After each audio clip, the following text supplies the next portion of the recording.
موضوع الدرس فی قصة الانبیاء والمرسلین وما فیہا من العبر والحکم، سورۃ الانبیاء، تفسیر ابن کثیر۔ الحمدللہ رب العالمین، والصلاة والسلام علی اشرف الانبیاء وسید المرسلین، سیدنا محمد وعلى آلہ واصحابہ اجمعین۔ اللہم صل علی سیدنا محمد وعلى آل سیدنا محمد کما صلیت علی ابراہیم وعلى آل ابراہیم فی العالمین انکا حمید مجید۔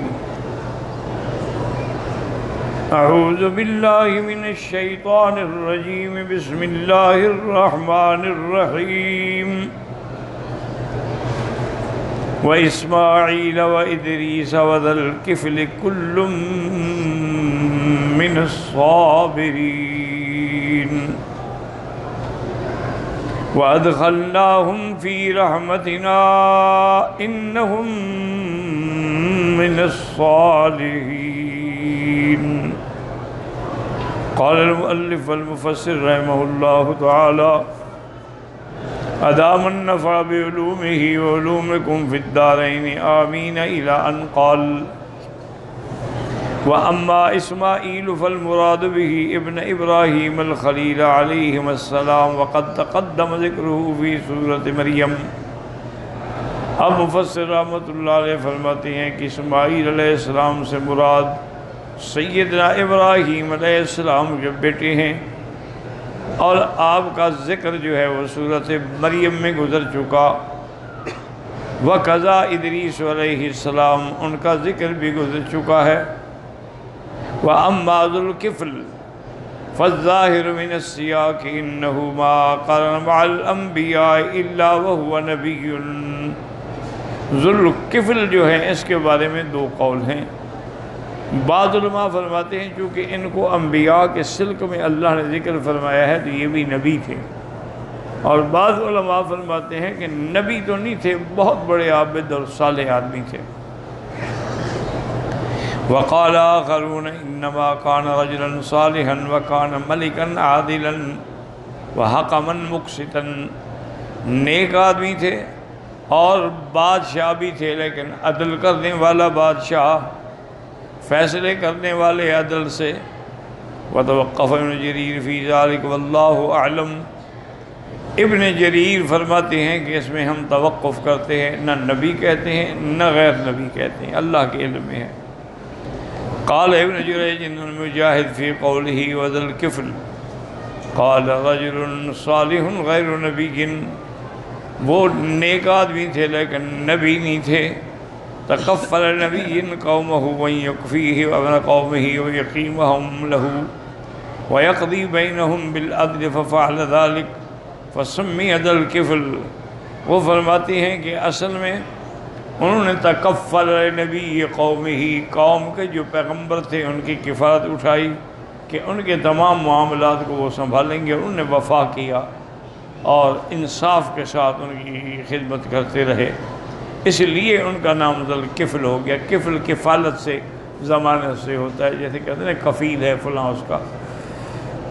وَقَذَا رَوَى ابن ابی نجیح المجاہد ایضاً وروى ابن جریر حدثنا محمد بن المثنى قال حدثنا عفان قال حدثنا وہیب قال حدثنا داؤد المجاہد قال لما كبر اليسع قال لو انی استخلفت رجلا على الناس يعمل عليهم في حياتي حتى انظر كيف يفعل۔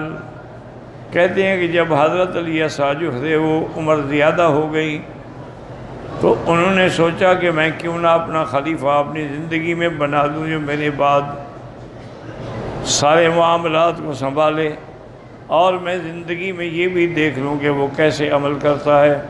فجمع الناس وقال من يتقبل مني بثلاث، انہوں نے لوگوں کو جمع کیا اور ان سے کہا کہ دیکھو بات سنو، جو آدمی میری یہ 3 باتیں پوری کرے گا میں اس کو اپنا خلیفہ بناؤں گا۔ پہلی بات یہ ہے کہ فَيَصُومُ النَّهَارَ وَيَقُومُ اللَّيْلَ وَلَا يَغْضَبُ، کہ دن کو روزے رکھے، رات کو تہجد میں کھڑا رہے اور کسی پر غصہ نہ کرے۔ قال وقام رجل تزدریہ الاعین، ایک آدمی کھڑا ہوا جس کی آنسو بہہ رہے تھے، فقال انا، میں کہوں گا۔ قال انت تصوم النہار وتقوم اللیل ولا تغضب، قال نعم۔ قال فردہ ذلك اليوم وقال مثلا في اليوم الآخر، اس نے کہا میں کروں گا آپ کے احکام کی پابندی۔ آپ نے کہا اچھا ٹھیک ہے، کل آنا۔ فسكت الناس وقام ذلك الرجل فقال انا فاستخلفه، اس کو آپ نے اپنا خلیفہ بنایا۔ قال وجعل ابلیس یقول للشیاطین علیکم بفلان فعیاہم ذلك، اس نے حکم دیا، ابلیس نے اپنی ذریت کو، اپنے اولادوں کو، کہ اس بندے کو جا کے قابو کرو، اس کو نہ عبادت کرنے دو۔ وہ آ گئے اس کو چھیڑنے کے لیے۔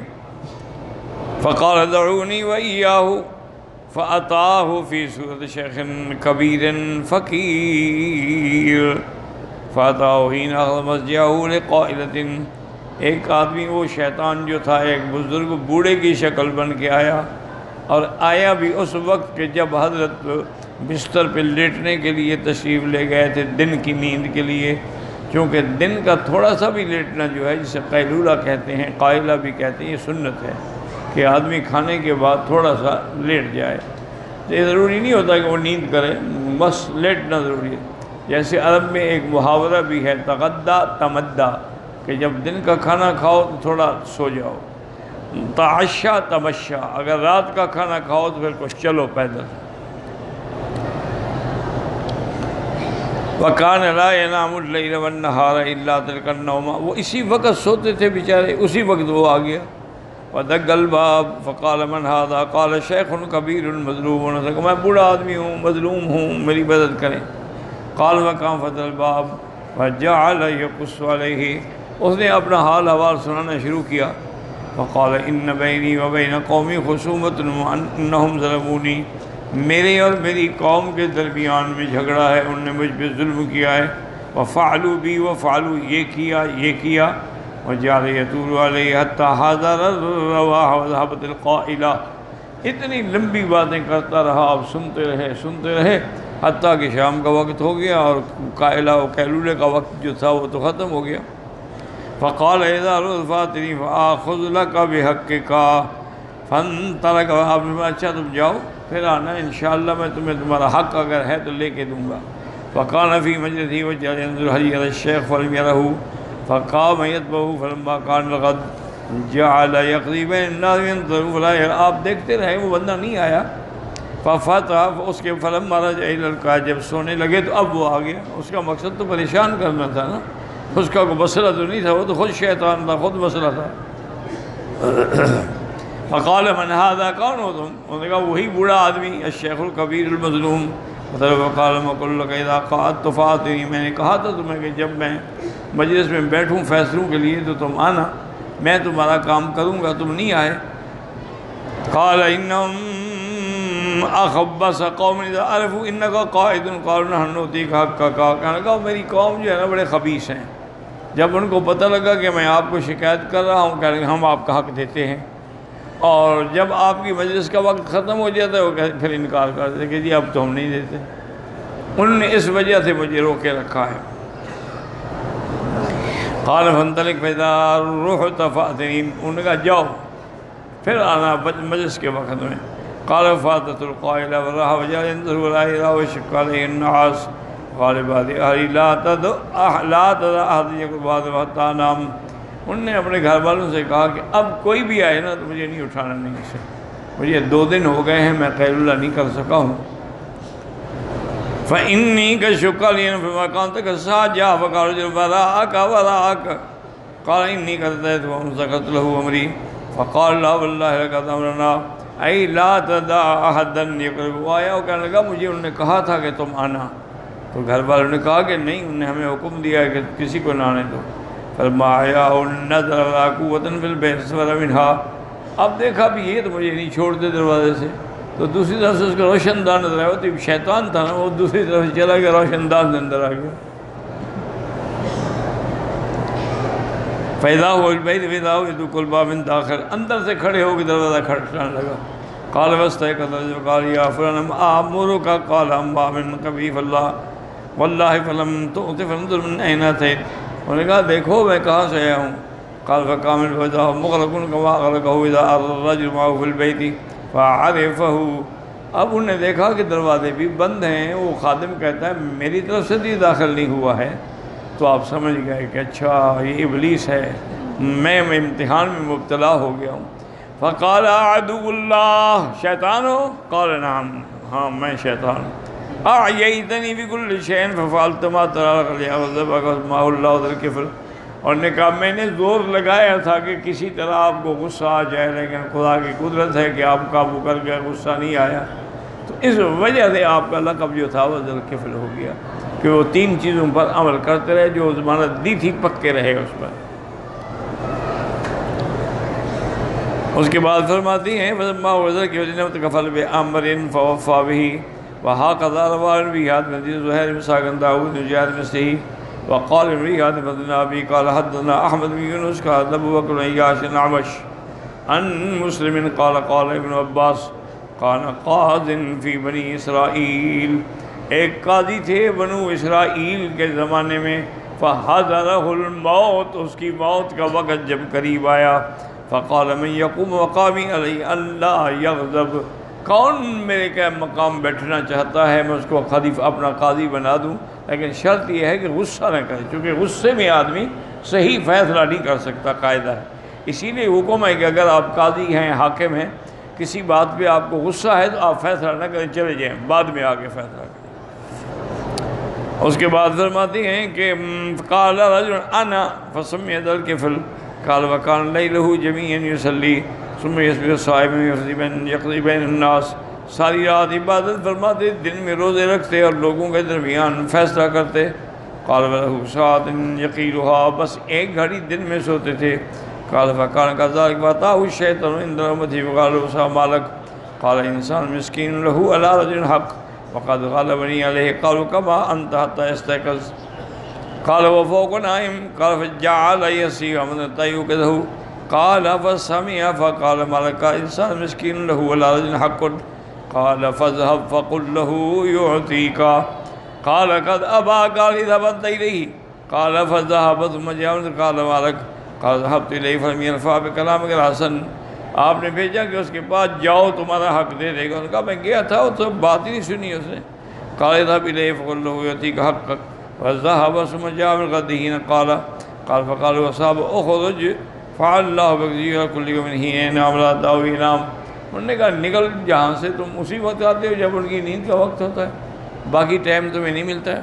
قال فجعل يسيح من اجل اني انسان مسكين لو كنت غنيا قال فسمع اذن فقال بارك ذهبت اليه فضربني قال امشي حتى اجي معك قال فمسك بيده فلما راه ذهب معه نثر يده منه فرا، انہوں نے کہا اچھا ایسا کرو تم ٹھہرو میں تمہارے ساتھ چلتا ہوں اس آدمی کے پاس، تمہارا حق لے کے دیتا ہوں۔ تو انہوں نے ابلیس کا ہاتھ پکڑ لیا، جب پکڑا تو واضح ہو گیا کہ ابلیس ہے، تو اس نے ہاتھ چھڑایا اور بھاگا۔ اچھا عدو اللہ، تم اللہ کے دشمن، مجھے پریشان کرنا چاہتے ہو۔ وهكذا عن عبد الله بن حاتم محمد بن قاسم ابي حجاج الاكبر وغير مسلمنا وهذا قصته والله اعلم۔ وقال ابن حاتم حدثنا ابي قال حدثنا ابو الجماهر قال اخبرنا سعيد بن بشير حدثنا قتادة عن كنعانة بن قاسم الاشعري ويقول على هذا المنبر، میں نے سنا تھا ابھی موسیٰ اشعری سے اسی منبر پہ کھڑے ہوئے یہ بات فرما رہے تھے، ما كان ذو الكفل بنبي، وہ نبی نہیں تھے، ولیکن کانی یعنی فی بنی اسرائیل صلی وسلم کل یوم 100 صلاۃ، 100 رکعات روزانہ پڑھتے تھے، فتکفر له ذو الکفل من بعدہ وقال یصلی کل یوم 100 صلاۃ سمي ذو الکفل، تو ان کے بعد جو آئے وہ بھی اسی طرح، تو اس لیے ان کا لقب ہو گیا، وہ نبی نہیں تھے۔ وقد رواہ ابن حدیث عبد الرزاق عن معمر عن قتادہ قال ابو موسیٰ الاشعری ذکر ابن کثیر اللہ اعلم۔ اصل میں ایسے ہوتے ہیں ہندوستان کی تاریخ میں بھی ایک بادشاہ گزرے ہیں، جب ان کا وقت دیکھا کہ میں بوڑھا ہو گیا ہوں، اب مجھ میں ہمت نہیں رہی، تو اس نے سوچا کہ میں اپنے قائم مقام تخت پہ کس کو بٹھاؤں، کوئی ایسا آدمی ہو جو میرے تخت پہ بیٹھنے کے لائق ہو اور لوگوں سے انصاف کرے، اور جس کو کوئی ہم، کوئی غم، کوئی پریشانی نہ ہو۔ اب مجھے ہموم ہیں، غموم ہیں، پریشانیاں ہیں۔ تو کہنے لگے اچھا ایک تاجر ہے جو میرا ہمسایہ ہے، بہت بڑا تاجر ہے، بڑا پیسہ ہے، اس کو تو کوئی غم نہیں ہوگا نا، میں اس کے پاس جاؤں۔ اس کے پاس آئے گا، السلام علیکم، حال احوال کیا، کہنے لگے بھائی الحمدللہ آپ کا اتنا بڑا کہا، آپ کو کوئی پریشانی تو نہیں ہوتی؟ کہا پریشانی؟ مجھے تو رات کو نیند ہی نہیں آتی۔ انہوں نے کہا تمہیں کیا ہو گیا اللہ کے بندے؟ انہوں نے کہا کیا ہو گیا؟ جب سے اللہ نے مجھے دولت دی ہے سارے رشتہ دار میرے مخالف ہو گئے، ہر وقت مجھے جان کا خطرہ ہے، تم کہتے تمہیں غم ہی کوئی نہیں ہے۔ بادشاہ نے سوچا ابھی یہ بھی تو بندہ کام کا ثابت نہ ہوا نہیں۔ اب ان کے دماغ میں خیال آیا کہ یہاں پر تھوڑی دور ایک دھوبی ہے جو کپڑے دھو کے روٹی کھاتا ہے، اس کو تو کوئی غم نہیں ہوگا نا، اس کو کیا غم ہو سکتا ہے؟ ایک مزدور آدمی کھانا کھایا، مزے سے سو گئے۔ بادشاہ نے لباس تو بدلا ہوا تھا نا، لوگوں کو پتہ نہ لگے، آیا تو اس کو ملے، السلام علیکم، کیا ہے بھائی، خیریت ہے، کیسا کام؟ انہوں نے کہا جی بات جو اللہ نے لکھا ہے، صبح کو گٹھر اٹھا کے لے جاتے ہیں دریا کے کنارے پہ، وہاں سارا دن کپڑے دھوتے ہیں، پھر سکھاتے ہیں، پھر واپس آتے ہیں، پھر استری کرتے ہیں، بس روٹی چل رہی ہے، الحمدللہ بچے بھی کھا لیتے ہیں، ہم بھی کھا۔ انہوں نے کہا آپ کو کوئی غم ہے؟ اس نے کہا یار غم بھی کوئی مجھے نہیں ہوگا تو کس کو ہوگا کہ میں اتنا نہیں کما سکتا کہ بچوں کی روٹی پوری کر سکوں، تو مجھے غم نہیں ہوا تو تمہیں غم ہوگا۔ انہوں نے کہا ابھی یہ بندہ بھی میرے کام کرنا نکلا، اس کو بھی تو اپنا غم کھا رہا ہے۔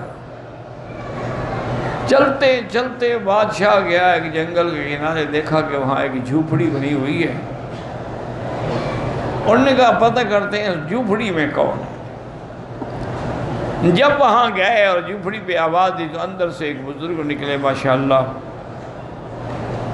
بڑی خوبصورت داڑھی اور بڑا منور چہرہ۔ سلام کیا، بارش شروع ہو چکی تھی شدید، وہ ان کو اندر لے گیا، جا کے اندر بٹھایا اور اس نے کہا کہ جی اب میں آپ کی کیا خدمت کر سکتا ہوں؟ انہوں نے کہا خدمت کی ضرورت نہیں ہے، بہرحال تمہیں یہاں پر دیکھ کے مجھے بڑا ترس آیا ہے کہ ایک جنگل ہے، جھوپڑی ہے، کوئی رہنے کا ٹھکانہ نہیں، کوئی رہنے کا مسئلہ نہیں، میں تو ایسا بندہ ڈھونڈ رہا تھا کہ جس کو کوئی غم نہ ہو۔ اس بزرگ نے کہا حضرت معلوم ہوتا ہے کہ تمہارا دماغ خراب ہے۔ انہوں نے کہا کیا مطلب؟ انہوں نے کہا ایسا بھی کہ دنیا میں بندہ ہے کہ جس کو غم نہ ہو، یا دنیا کا ہوگا یا دین کا ہوگا، یا حشر کا ہوگا یا قبر کا ہوگا، کس کو غم نہیں ہوگا؟ وہ بھی کوئی بندہ ہے دنیا میں جو غم نہ ہو۔ انہوں نے کہا دیکھو الحمدللہ میں کماتا ہوں، کھاتا ہوں، مجھے کوئی ایسے مسئلہ نہیں ہے، لیکن پریشانیاں تو ہیں کہ اگر میں اکیلا جھوپڑی میں مر گیا تو میری لاش کون اٹھائے گا، جنازہ کون پڑھے گا؟ غم تو ہے نا۔ وہ اللہ والے تھے نا، وہ بزرگ بھی اللہ، اس نے کہا بادشاہ سلامت، میں سمجھ گیا ہوں تم بادشاہ ہو، کپڑے بدل کے آگے بیٹھے ہوئے ہو، پاگل نہ بنو، غم سب کو ہوتے ہیں، جاؤ اپنا کام کرو۔ غم بھی ہوں گے، خوشیاں بھی ہوں گی، کبھی غم ہوگا، کبھی ماتم ہوگا، کبھی خوشی ہوگی، کبھی دن ہوگا، کبھی رات ہوگی، آپ اپنی ہمت کے مطابق کام کرتے رہیں، باقی اللہ قادر ہے، جس کو چاہیں گے تمہارے بعد وہ بن جائے گا، اس غم میں آپ مبتلا نہ ہوں۔ بادشاہ کو بات سمجھ آ گئی، تو اس نے حکیم کو بلایا، اس نے کہا کہ تم نے تو مجھے کہا تھا کہ تم 1 مہینے کے بعد مرنے والے ہو، میں تو پہلے سے بھی زیادہ تندرست ہو گیا ہوں۔ میں نے کہا ابھی یہ اللہ کی مرضی ہے۔ اس کے بعد وہ کافی عرصہ زندہ رہے اور لوگوں میں عدل و انصاف کرتے رہے، بڑے سکون کے ساتھ ان کو موت آئی۔ ان کے اپنے خاندان میں اللہ نے ان کا نعم البدل ایک پیدا کر دیا۔ تو اس لیے یہ معاملات اللہ پر ہوتے ہیں۔ آپ کہیں مجھے پریشانی نہ ہو، مجھے غم نہ ہو، مجھے یہ نہ ہو، یہ کوئی بات ہے کہ پریشانی نہ ہو، انسان ہو اور پریشانی نہ ہو؟ انسان ہو اور اس کو غم نہ ہو، ایک بات ہو سکتی ہے؟ ہاں، ان لوگوں کو غم نہیں ہوتا جو معصوم ہوتے ہیں، ان لوگوں کو غم نہیں ہوتا جو فرشتے ہیں، جن کو کوئی نقصان نہیں پہنچا سکتا، وہ اللہ کے احکام کے پابند ہیں۔ لا یعصون اللہ ما امرہم ویفعلون ما یؤمرون۔ اور جب تم بھی اللہ والے بن جاؤ گے تو تمہارے سارے ہم غم جو ہیں وہ بھی مٹ جائیں گے۔ بات یہ ہے کہ تم اللہ والے بنو۔ وقد روى الامام احمد حدثنا غریبا حدیثا غریبا فقال حدثنا اسباد محمد حدثنا مشن عبد الله بن عبد الله عن سعد مولا طلحة عن ابن عمر رضی اللہ عنہ قال سمعت من رسول اللہ حدیثا لو لم اسمعه الا مرة او مرتين حتى حدث بمرات ولكن قد سمعت اکثر من ذلك۔ انہوں نے کہا میں نے حضور سے حدیث سنی ہے، اگر ایک دو دفعہ بھی سنتا نا تو میں شاید نہ سناتا، لیکن میں نے آپ سے 7 دفعہ یہ حدیث سنی ہے، بلکہ اس سے بھی زیادہ۔ قال کان کہ بنی اسرائیل لا یتولوا من ذنب عملہ، کہتے ہیں فاتت امرأۃ فاعطت دینار لا یتعاہا۔ انہوں نے کہا کہ کفل جو ہے نا یہ بنو اسرائیل میں گزرا ہے، اور یہ اللہ کا بندہ گناہوں سے نہیں بچتا تھا۔ تو ایک رات بیٹھے تھے تو ایک عورت آپ کے پاس آئی، اس کو انہوں نے اس دور میں 60 دینار دیے کہ مجھے تم اگر اپنا بدن میرے حوالے کر دو، جماع کرنے دو۔ یہ فلما قال منها مقعد الرجل من امرأته ارادت وبكت، جب وہ اٹھ بیٹھ گیا درمیان میں ٹانگیں اٹھا کے تو لڑکی رو پڑی اور کانپ گئی۔ فَأَتَى وَقَالَ مَا يُبْكِيكِ أَكْرَهْتُكِ، انہوں نے کہا کیوں رو رہی ہو، میں نے تم پر کوئی جبر کیا، میں نے ظلم پر کیا تمہیں پکڑا ہے کوئی، تم خود آئی ہو؟ فقال لا ولكن هذا امر لم اعمله قط، میں نے کبھی یہ گناہ نہیں کیا، وانما حملني عليه الحاجہ، مجھے تو اپنے گھر کی مجبوریوں نے مجبور کیا، تو اس کی وجہ سے میں اس کام کے لیے تیار ہوئی۔ قال فإن هذا لم تعليه قط ثم نزل، اور فرمایا اچھا پھر اس کے بعد تو گناہ نہیں کرو گے؟ نہیں، آپ نے وہ اس کو چھوڑ دیا۔ فقال اچھا ایسا کرو، جاؤ یہ دینار بھی تمہارے، سب کچھ تمہارا، میں تمہارے ساتھ کوئی گناہ بھی نہیں کرتا۔ ثم قال بالله لا يعصي الله الكفل ابدا، اس کے بعد آپ نے قسم کھا لی کہ آج کے بعد کفل پھر کبھی گناہ نہیں کرے گا۔ فمات من لیلتی، اسی رات آپ کو موت آ گئی۔ فاصبح مکتوبا علی بابہ، لوگوں نے دیکھا صبح کو کہ ان کے دروازے پہ لکھا ہوا تھا کہ قد غفر اللہ للکفل، اللہ پاک نے کفل کے گناہ سارے معاف کر دیے۔ ہاکذا وقع فی ہذه الروایت من غیر اضافۃ واللہ اعلم۔ وهذا الحديث لم يخرجه أحد من أصحاب الكتب الستة وإسناده غريب على كل تقديم لفظ الحديث إن كان الكفل ولم يقل ذل الكفل، ہو سکتا ہے کہ یہ کفل اور آدمی ہو اور ذل کفل اور ہو، ورنہ ذل کفل کے بارے میں جو روایات ہیں وہ یہی ہیں، وہ تو بڑا صالح آدمی تھا۔ واللہ تعالی اعلم۔